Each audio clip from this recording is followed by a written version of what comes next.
Mateus capítulo 4, versículo 1. Então foi conduzido Jesus pelo Espírito ao deserto para ser tentado pelo diabo. Você crê que isso aconteceu? E você crê que Jesus venceu a tentação? E você crê que vai vencer também? Então vou ler mais uma vez e você repete após mim. Obrigado. Então foi conduzido Jesus pelo Espírito ao deserto para ser tentado pelo diabo. Você crê que o Senhor vai falar conosco? Então, por gentileza, ocupe suas mãos, vamos usar ao Senhor e a sua palavra, a melhor salva de palmas que seja Deus. Feche os seus olhos, vá aplaudindo, vá glorificando, Senhor nosso Deus e Pai, Deus bendito, santo, amado e todo-poderoso. Meu Deus, a tua igreja te aplaude, te glorifica.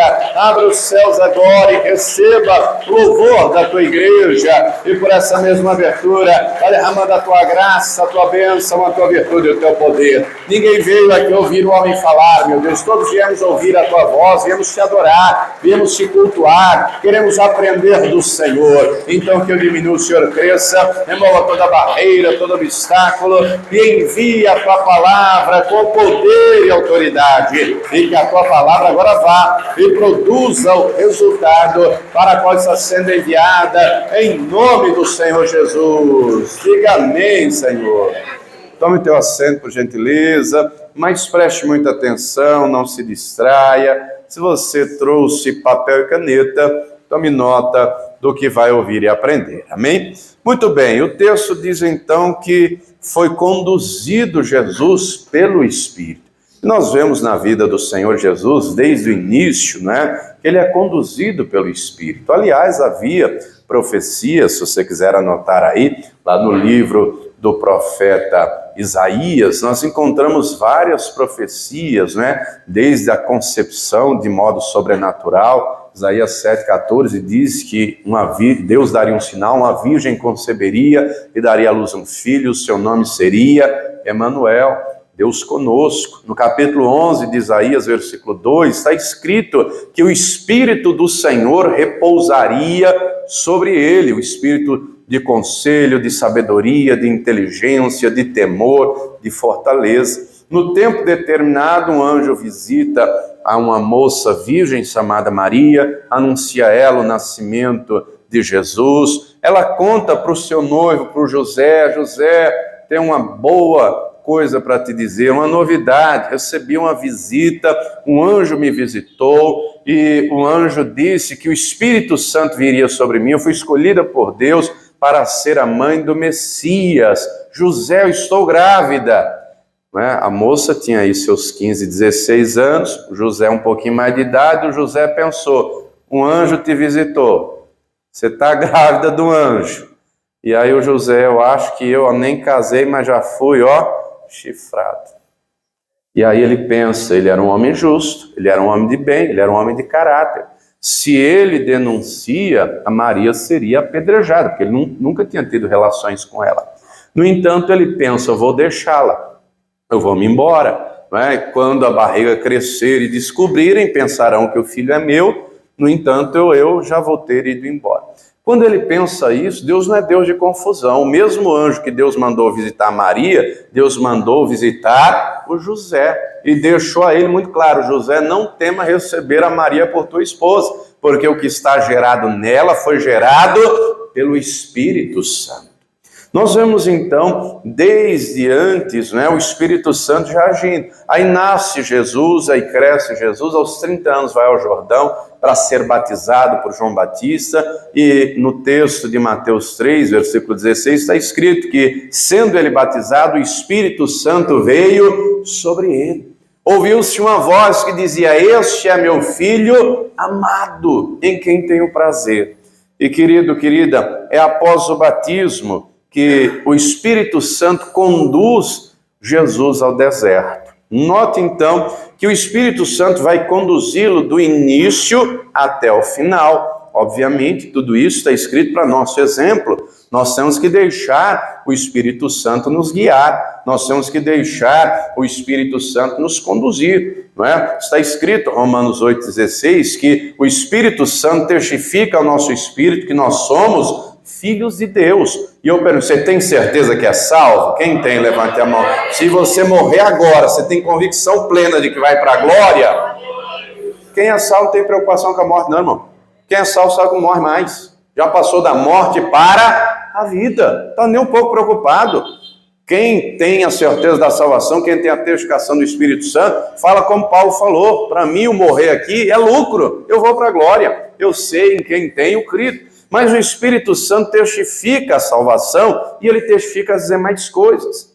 E está escrito que quem é guiado pelo Espírito, esse é filho de Deus. Nota então que no texto que lemos, Jesus foi conduzido pelo Espírito Santo ao deserto.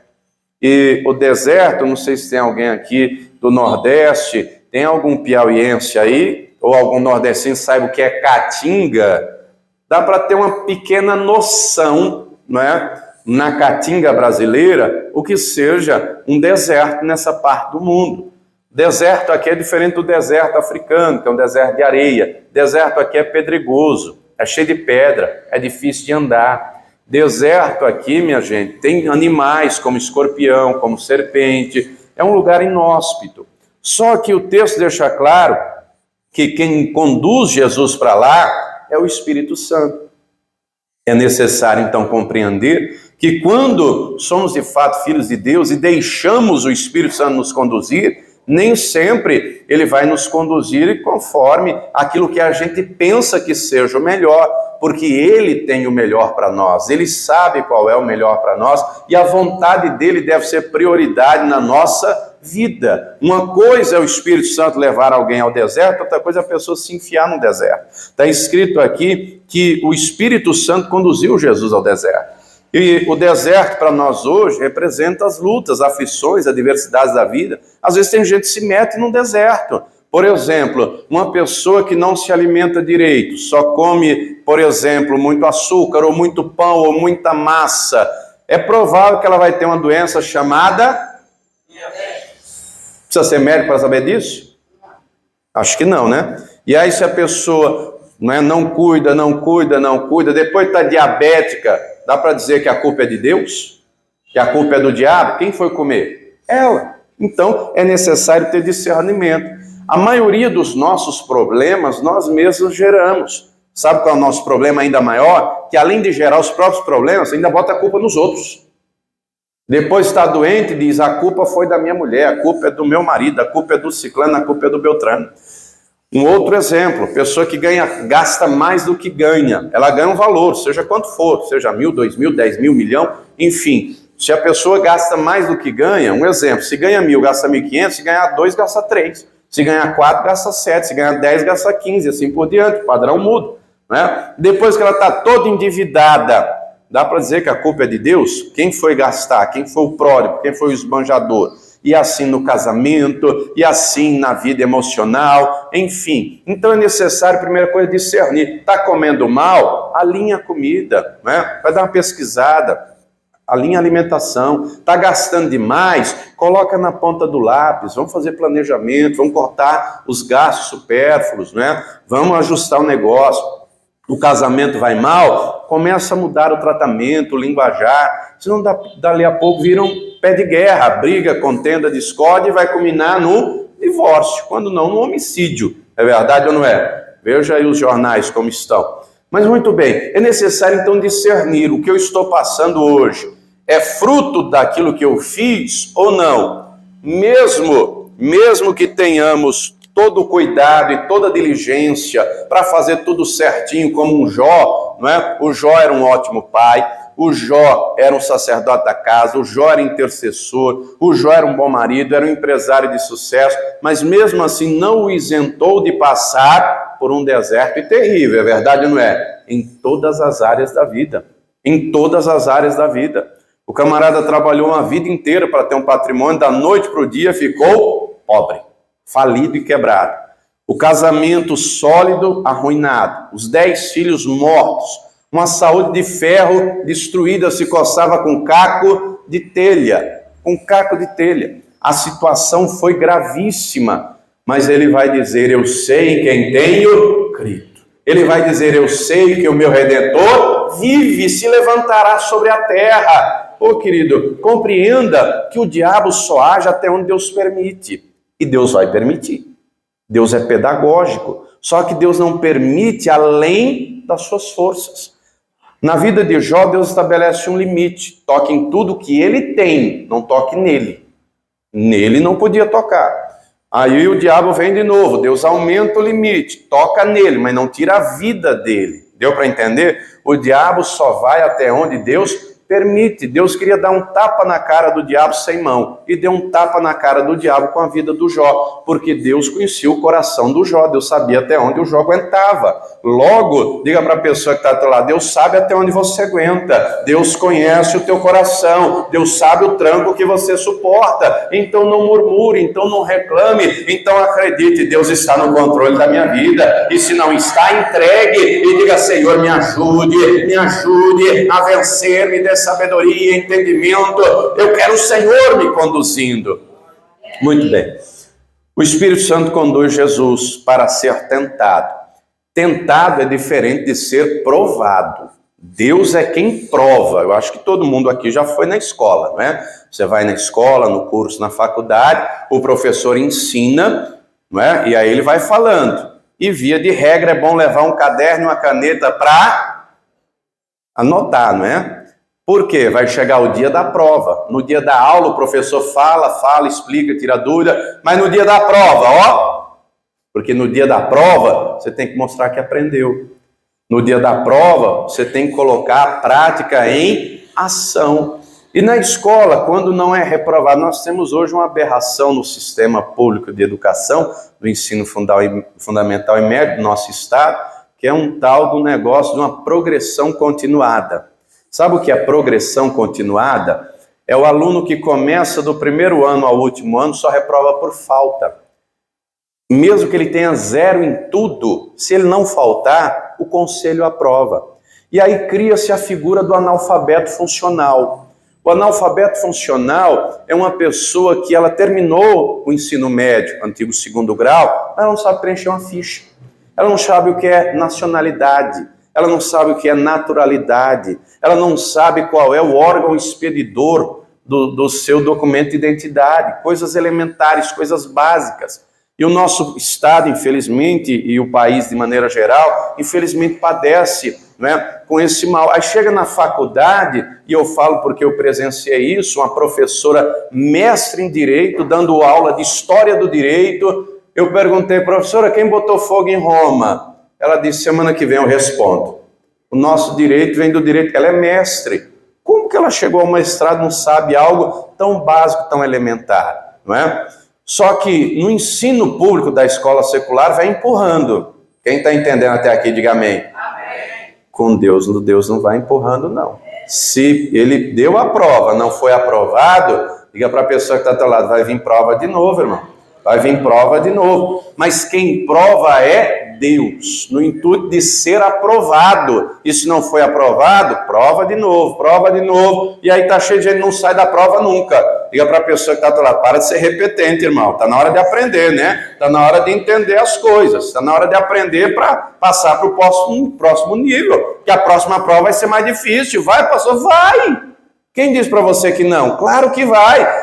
Se depender do Senhor, você vai ter bagagem para ser aprovado e nunca mais ser reprovado. Naquilo que depender dele, você tem o melhor professor. Diga comigo, é o Espírito Santo. Ele é o ensinador de justiça. Você tem à sua disposição o melhor material didático que existe. E o teu professor pega o material e escreve na tábua do teu coração. Só é reprovado se quiser.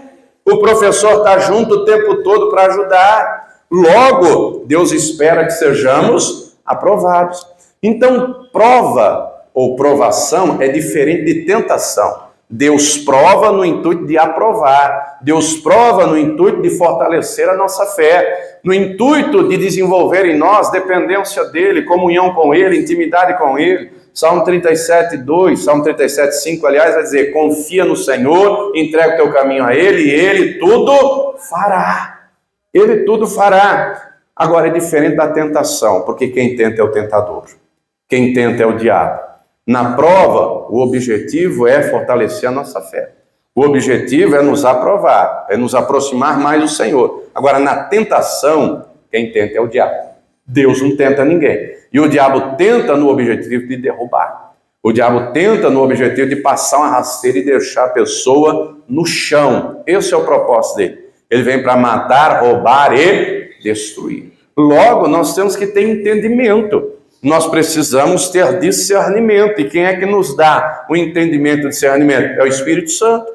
É a palavra de Deus. Aliás, o próprio Senhor Jesus disse que o Espírito Santo é o Espírito da verdade, que iria guiar a todos na verdade. Diga comigo, a palavra é a verdade. O Espírito é a verdade e a palavra é a verdade. Eu só não vivo a verdade se eu não quiser. Ou se eu quiser, nas palavras de Paulo, né? Ele vai falar de gente que engana-se a si mesmo. Tiago diz no mesmo sentido, quem é só ouvinte e não é praticante, engana-se a si mesmo com falsos discursos. Então eu posso ter roupa de crente, cara de crente, Bíblia debaixo do braço, não ser crente. Eu posso dizer que eu sou de Deus, batizar nas águas e nunca ter comunhão com Deus. Isso é perigoso, né? Posso viver uma suposta vida cristã de aparência. Isso é perigoso. Deus quer que vivamos a verdade. Jesus sabe então que ele está sendo conduzido pelo Espírito ao deserto e ele sabe então que ele será tentado, ele será experimentado, mas ele já está preparado, ele já está preparado. O versículo 2 vai dizer, eu estou em Mateus 4 ainda, o versículo 2 diz, e tendo jejuado 40 dias e 40 noites, somente até aqui a princípio, ele já está preparado, ele vai enfrentar um embate. E ele sabe que tem que se preparar. Sabe qual é o nosso problema? O brasileiro tem um péssimo defeito, que é deixar tudo para a última hora.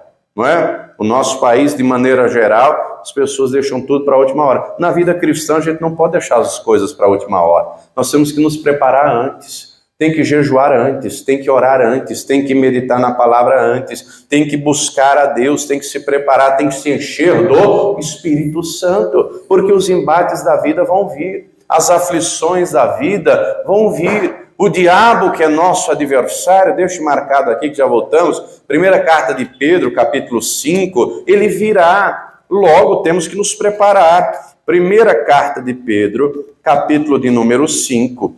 Eu vou ler o versículo de número 8, que diz assim: sede sóbrios, vigiai, porque o diabo, vosso adversário, anda em derredor, não é? Bramando como leão, buscando a quem possa tragar. O conselho é, seja sóbrio. A orientação é, vigie, tem entendimento. O diabo anda ao derredor. Ele procura quem possa tragar. Quem der lugar, ele vai tragar. Quem der lugar, ele vai tragar. Agora, se for sóbrio e vigiar, isso não vai acontecer. O sóbrio é o contrário do ébrio. Eu não sei aqui se alguém no passado já ficou bêbado, mas uma pessoa bêbada, ela não tem visão perfeita. Uma pessoa bêbada, ela não tem coordenação perfeita. Você já viu como um bêbado anda? Todo, não é, cambaleante. Eu já vi caso de um bêbado lá em Santo André empurrar o outro e o que foi empurrado cair, bater a cabeça e morrer. E os dois cambaleando assim, de tão bêbado que estava. Uma pessoa bêbada, qualquer empurrão cai. É diferente de uma pessoa sóbria. Uma pessoa sóbria, né, ela fica ereta, ela fica firme. Ô querido, tem gente que está bêbado espiritualmente. Tá igual, alguém já comeu um doce chamado Maria Mole? Já viu como é a Maria Mole? Fica toda... Ô irmão, tem gente espiritualmente que tá igual a Maria Mole. Ô querido, Deus não quer ver você molenga não. Deus quer ver você firme. Deus quer ver você forte. Deus quer você de pé. Naquilo que depender dele, ele vai te fortalecer. Mas você tem que querer se fortalecer. É orando, é buscando, é jejuando. É se fortalecer no poder de Deus. É ser sóbrio na fé. É ter entendimento. É vigiar. Querido, o que tem de gente caindo aí nas garras do diabo? Você não tem visto, não é? Como tem gente aí nos vícios, nas drogas. Esses dias, não é, vi uma reportagem de um homem de 37 anos, não é, um carioca, falando que quando ele tinha 14, apresentaram a droga para ele, apresentaram a maconha para ele, e disseram, fuma, não é? É uma onda, fuma que o negócio é bom, na linguagem do carioca é maneiro. E aí ele experimentou, e aí ele gostou, e aí da maconha foi para a cocaína, da cocaína foi para o crack, e aí ele recebendo uma marmita, não é? Recebendo a marmita, ele disse: ninguém me contou que aos 37 anos de idade eu estaria debaixo da ponte, comendo a marmita que me dão, quando não comendo comida do lixo, vivendo na rua. Olha só, o pecado, ele é assim, o diabo faz assim, embala o negócio como se fosse algo bacana. Então vigie, né? Não caia na cilada do diabo. Aí, além de ser sóbrio e vigiar, o versículo 9 vai trazer outra orientação: ao qual resistir, não é ao diabo, resistir firmes na fé, sabendo que as mesmas aflições se cumprem entre os vossos irmãos no mundo. Então nós temos que resistir firme na fé. Ô querido, se você não crê, ninguém vai crer no seu lugar. Se você não acreditar, diga para a pessoa que está ao teu lado: creia, Deus está com você. Diga para ele, diga para ela: creia, Deus quer te ajudar. Creia, Deus tem poder para operar na tua vida. Creia, Deus tem poder para transformar o deserto no jardim regado. Deus tem poder para curar as enfermidades, libertar os vícios, para operar maravilhas. O diabo trabalha, quem precisa de fé é Deus, querido. O diabo não precisa de fé, não. Para o diabo a dúvida já está bom. A incredulidade melhor ainda, não é? Para Deus é necessário fé, porque sem fé Deus não age, Deus não opera. Jesus então compreende o embate que ele vai passar e ele está jejuando, não é? Tem um ditado que diz assim: saco vazio não para em pé. Necessário comida, né? Nosso corpo precisa de comida. Acompanhe comigo uma conta simples, né? Uma conta simples. Suponha que você coma por dia 1 quilo, o dia inteiro, né? Tem gente que come 1 quilo numa refeição. Já foi no rodízio e pesou? Já foi numa comida por quilo e pesou quando você come? Mas enfim, se comer 1 quilo por dia em um ano, dá 365 quilos. Em 10 anos, dá 3.650. Em 20 anos, já dá 7.300 quilos. Em 30 anos, já passou de 10 toneladas. Se você tiver mais de 30 anos, quanta comida você já comeu, não? Mas dá para chegar agora e dizer assim: não vou comer mais nada? Claro que não. É necessário continuar comendo. Na vida espiritual, queridos, está escrito, e Jesus sabia muito bem, ele vai usar, ele vai falar: nem só de pão viverá o homem, mas de toda a palavra que sai da boca de Deus. Então se prepare se alimentando nessa palavra, se prepare bebendo a água viva do Espírito Santo, se prepare orando, se prepare jejuando, porque todos os embates que você travar, você vai vencer. Volta lá comigo em Mateus capítulo 4. Agora o problema é saber o que fazer e não fazer. É saber o que fazer e não fazer. Tendo jejuado 40 dias e 40 noites, depois teve fome. Ele teve fome. E o diabo vendo isso, só que aqui nesse texto está muito simples, né? Fome. Mas se coloque você no seu lugar, não é? Você no lugar de Jesus, aliás. Quem que com um dia só, sem comer um dia, já fica assim meio, né, alterado o humor por causa da falta de comida? Tem alguém? Você sabe que minha esposa é um amor de pessoa, né? É alegria em pessoa. Eu amo essa mulher, beijo para ela, te amo, amor. Não pôde vir hoje, mas está assistindo. É um amor de pessoa. É alegre, é contente, é sorridente, mas se ela ficar com fome, o negócio muda. A mulher fica brava, viu? Se ficar com fome, né, a mulher fica brava. Por que eu estou te falando isso? Jesus está há 40 dias. Outras traduções vai dizer que ele estava faminto. 40 dias e 40 noites sem comer nada. Imagine você, né, se você fizesse um jejum, por exemplo, né, começar devagarinho, 24 horas só na água, né, ou tira tudo logo, ou 48 horas, 3 dias, uma semana, né, só com água, né? Agora imagine 40 dias sem água, sem comida, sem nada. Ele estava faminto. Era visível, era notório, não precisava falar. O diabo viu isso e falou: se é o Filho de Deus, diga a essas pedras que se transformem em pães. O diabo viu uma necessidade diante dele. O diabo viu, não é? Jesus estava faminto, isso era visível. Você conhece alguém que a expressão já fala? A pessoa não precisa abrir a boca, só o rosto já denuncia o que ela está pensando. Era notório que Jesus estava com fome. Mas o diabo vai atacar, não é quando você está forte. Compreenda, ele vai atacar quando você está fraco.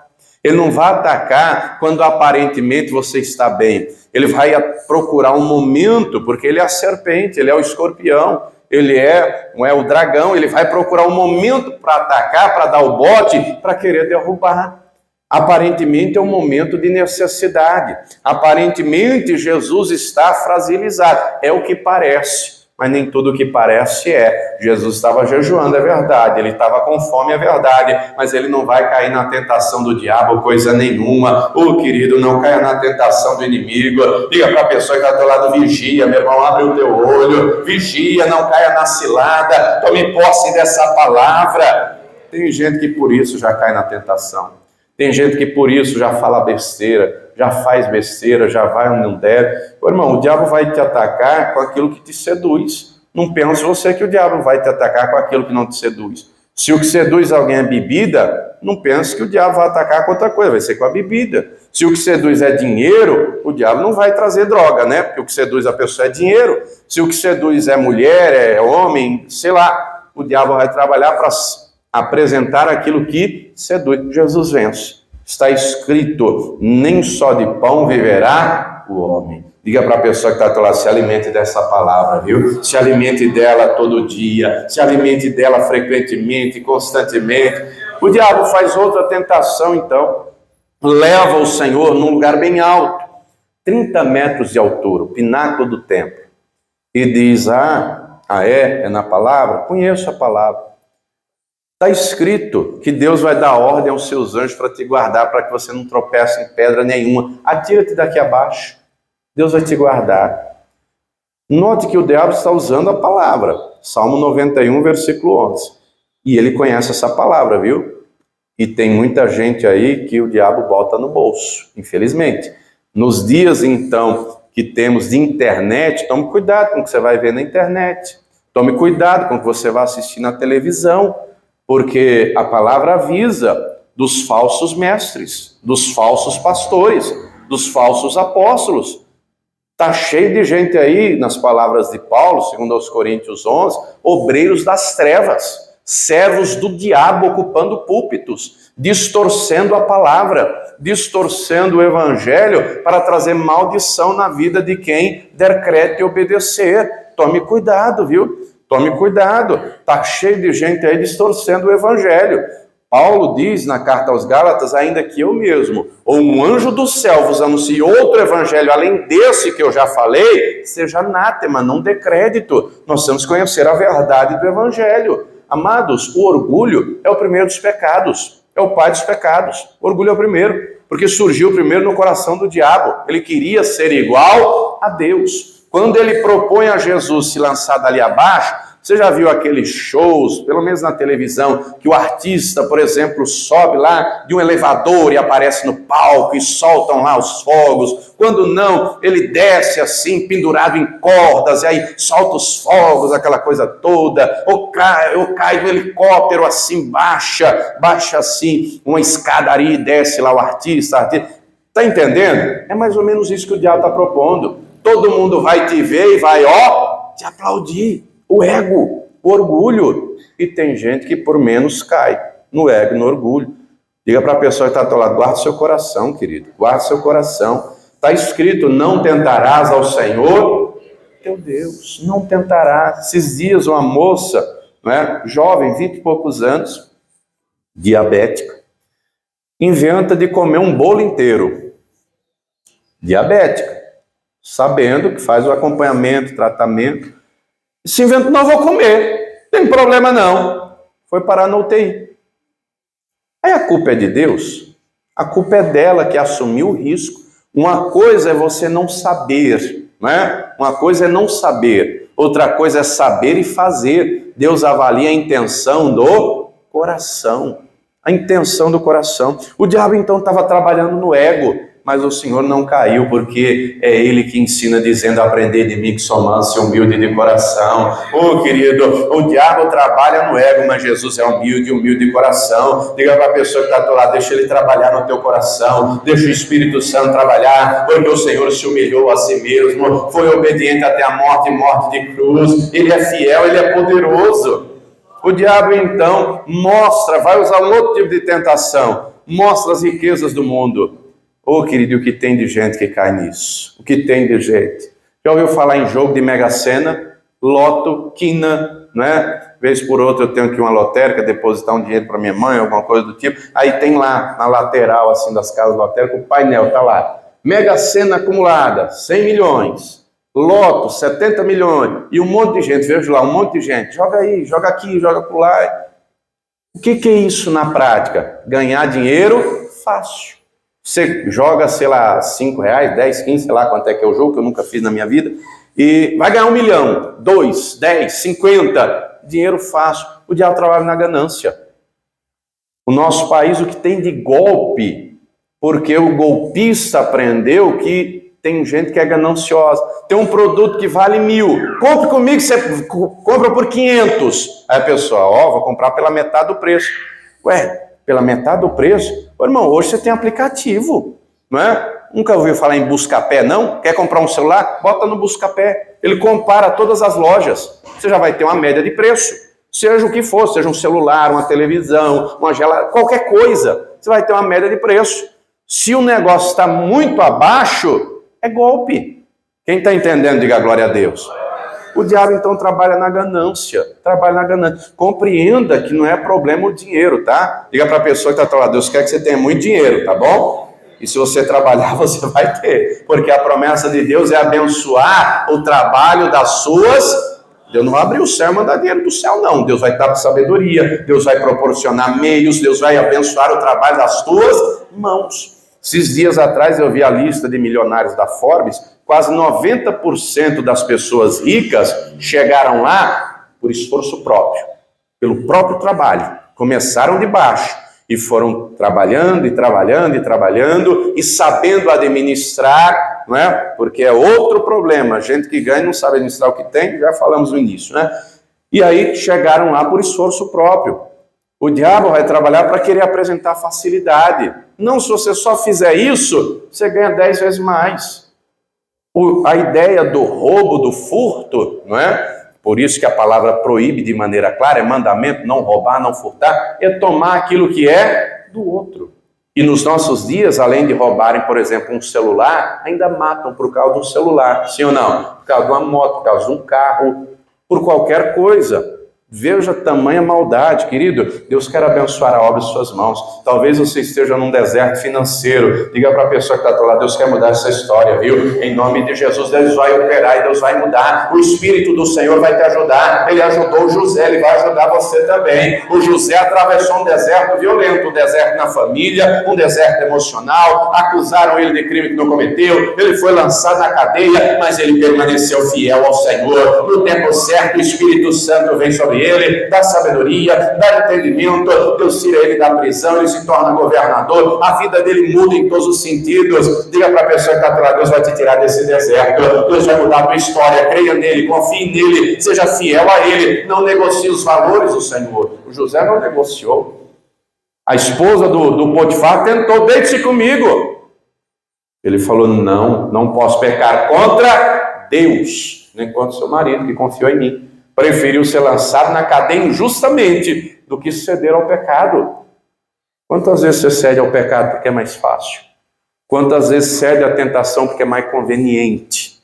Tome cuidado com isso, querido. O que Deus tem para você é grande. O que Deus tem para você é precioso, é valioso. Mas não troque aquilo que Deus tem por algo tão pequeno. Uma construção, eu não sei se você já construiu, já viu construindo, uma parede de tijolos, vai colocando tijolo por tijolo, e depois reboca, e depois dá acabamento. Uma parede como essa aqui, demora para fazer, mas para destruir é uma pancada só, sim ou não? Uma pancada só destrói. Construa alicerçado na palavra. Construa a sua fé e a sua vida alicerçada na rocha eterna que é Jesus Cristo, porque vai valer a pena, porque no dia da angústia Ele será o teu socorro, no dia da aflição Ele será o teu livramento, no dia do choro Ele será a tua alegria, no dia do coração ansioso e preocupado Ele será o teu refrigério, e te guardará, e te livrará, e te ajudará. Quem está entendendo, diga glória a Deus. O diabo então diz: tudo te darei se prostrado me adorares. E o Senhor responde: está escrito, somente ao Senhor teu Deus adorarás, só Ele prestarás culto. Está cheio de gente aí que dobrou os joelhos diante do diabo, entregou a vida para o diabo, e o diabo facilita as coisas para eles. Querido, seja fiel ao Senhor, não negocie valores, não negocie a palavra, honre ao teu Deus, que o teu Deus vai te honrar. Ele é fiel, Ele é poderoso para isso, Ele é poderoso. E mesmo no deserto, né? Leia aqui comigo o versículo de número 11, estou em Mateus capítulo 4, o versículo 11 diz assim: então o diabo o deixou.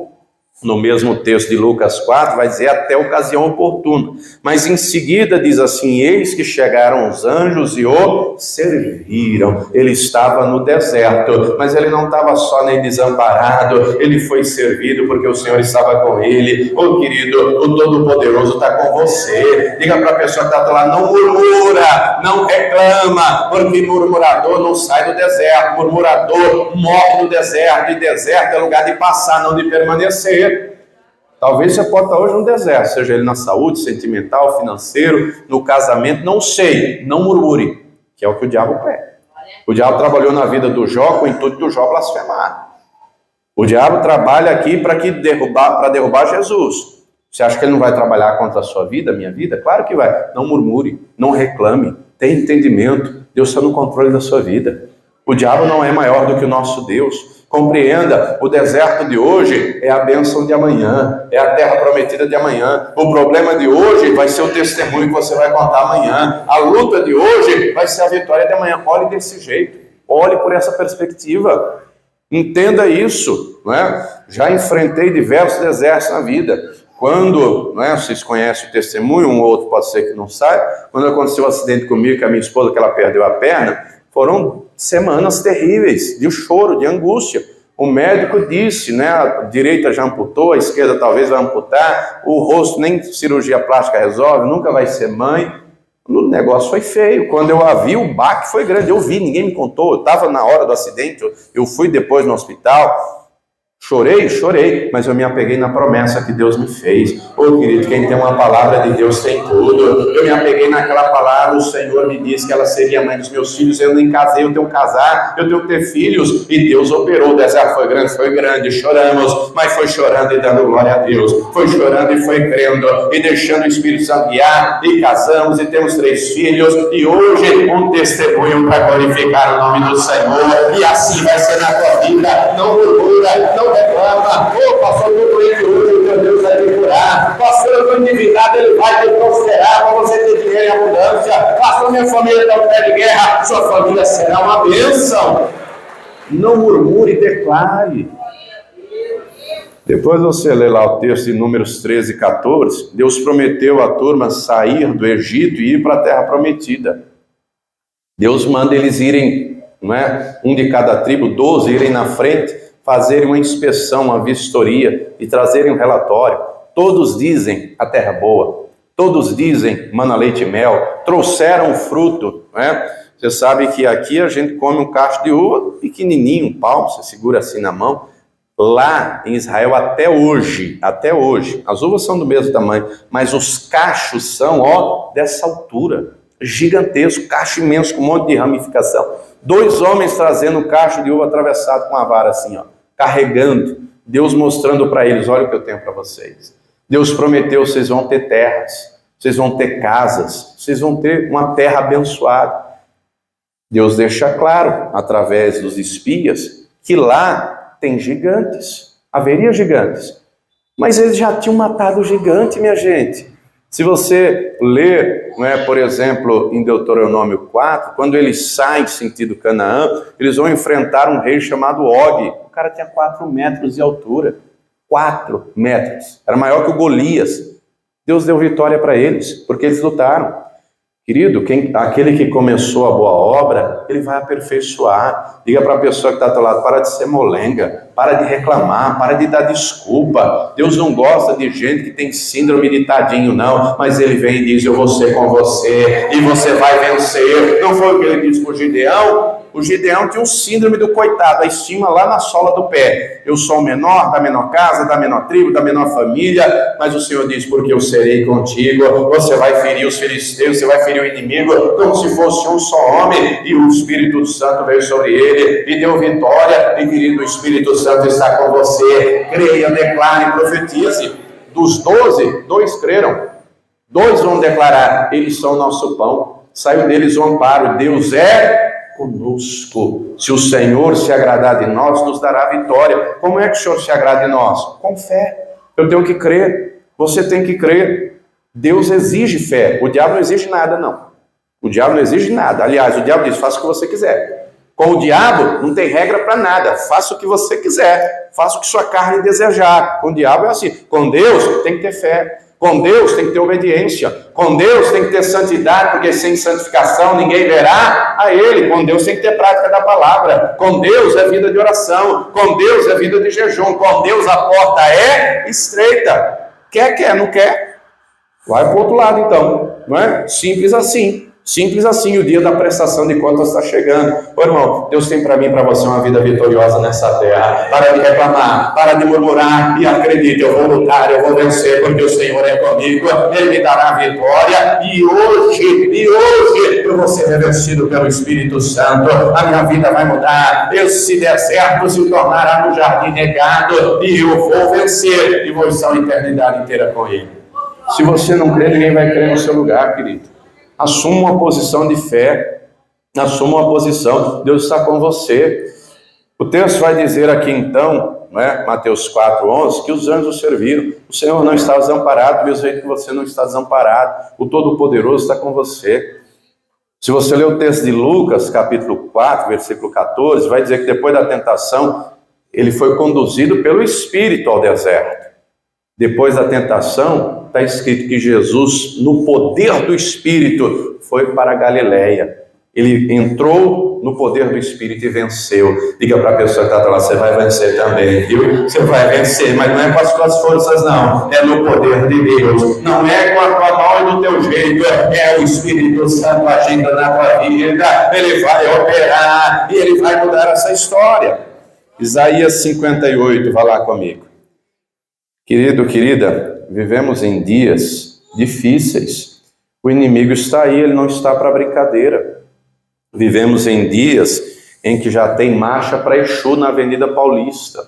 Vivemos em dias em que a atuação maligna não está mais às escondidas, está aí às claras, só não vê quem não quer. Nós temos que resistir firmes na fé. Isaías 58, encontrou? Vou ler só o versículo 11 que diz assim: e o Senhor te guiará. O que está escrito? Não, você não achou o texto, não. Você achou? Isaías 58, 11? Então vamos ler junto. E o Senhor, olhe para a pessoa que está do teu lado e diga, te guiará continuamente. Agora olha aqui, ele só guia quem se deixa guiar. Um carro não vai para onde quer. Um carro só vai para onde o motorista vira o... Deixar o Espírito Santo guiar e dizer, Senhor, o volante está na tua mão. O volante está na tua mão. Entendeu? Ele quer guiar e guiar continuamente. Se ele guiar continuamente, continuando a leitura, fartará a tua alma em lugares secos. Tem gente que a alma está seca, está um verdadeiro deserto. Fortificará os teus ossos. Ele nos quer firmes, ele nos quer fortes. E serás como um jardim regado. E como um manancial cujas águas nunca faltam. Que contraste, não? De um deserto para um jardim regado. Que contraste de uma terra seca para um manancial de água. Oh, querido, talvez a tua vida esteja um deserto, mas o Espírito Santo quer regar com água viva, e Ele já quer operar no teu coração, e fazer do teu coração hoje um jardim regado, e fazer do teu coração e da tua boca um manancial de água viva, para você começar a declarar e a profetizar, Deus vai me curar, Deus vai operar, haverá salvação na minha casa, haverá provisão, haverá bênção e vitória. A boca fala do que o coração está seco. E aí tem gente usando a boca para se amaldiçoar a família, o salário, o trabalho. Não, querido, Deus quer no teu coração é jardim regado. Deus quer no nosso coração é fonte de vida. Deus quer que sejamos firmes na fé. Quando Deus leva Ezequiel no Vale de Ossos Secos, não era só para mostrar o Vale de Ossos Secos, era para profetizar. E ele profetizou e cada osso se juntou no osso. Houve ordem. Os ossos das mãos se juntaram cada um no seu. Não foi juntar com o do pé. Os ossos da perna não foi juntar com o do braço. Foi cada osso no seu osso. Houve ordem, houve organização. Depois veio a carne, depois veio os nervos, depois veio a pele, depois veio o espírito, depois se colocou de pé um exército extremo. Ele só profetizou porque Deus deu ordem. Então profetizei como me deu ordem. Querido, Deus te dá ordem também. Diga para a pessoa que está ao teu lado, abra a boca.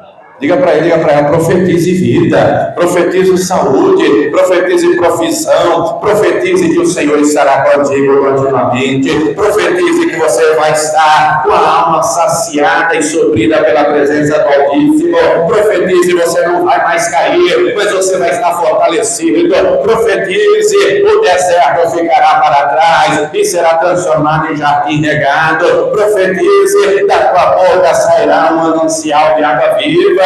Quem está entendendo, diga glória a Deus. Se coloque de pé, por gentileza. Se coloque de pé. Muita gente, infelizmente, o coração está seco, a alma está seca. Nós temos que querer ser jardim regado. Queridos, tudo que está escrito na Bíblia é para nos ensinar, é para nos instruir. É para nos ensinar e para nos instruir. O diabo aparece visivelmente ao Senhor. Agora é necessário entender que do mesmo jeito que o diabo é espírito, o Senhor também é espírito.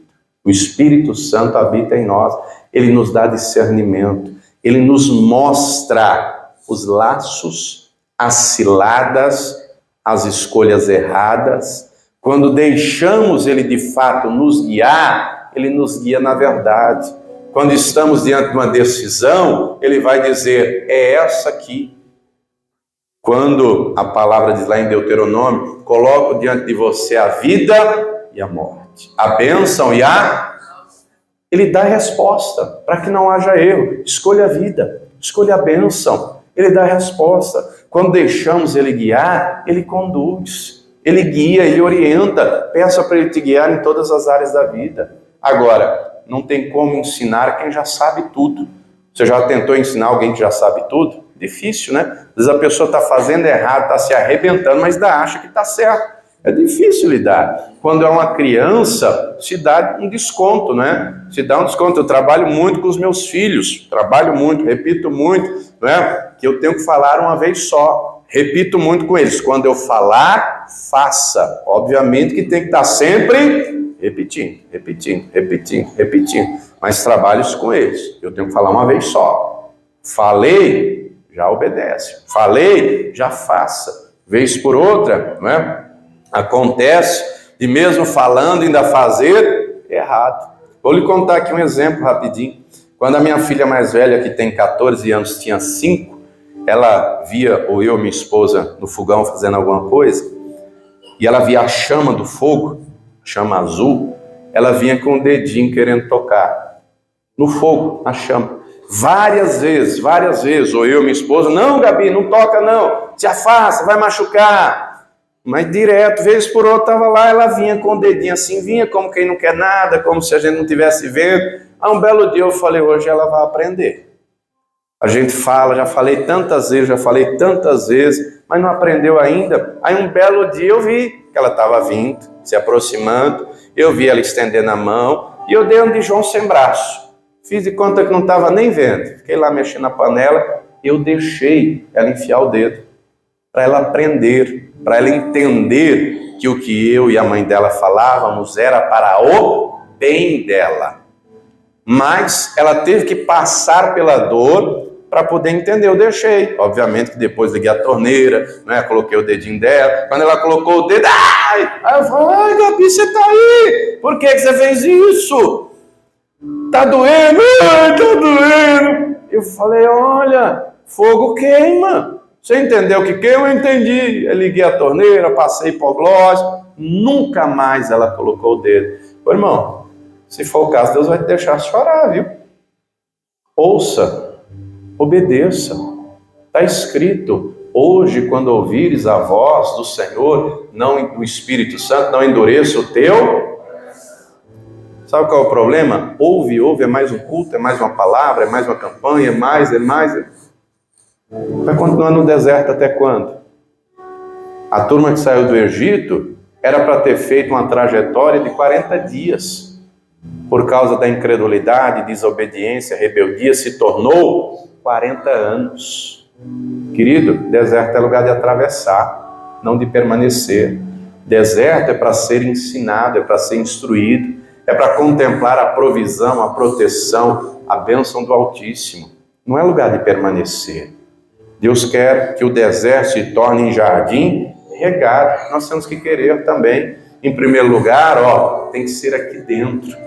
Sabe qual é o nosso problema? A gente já quer o jardim regado logo do lado de fora. Irmão, Deus vai fazer primeiro dentro de você.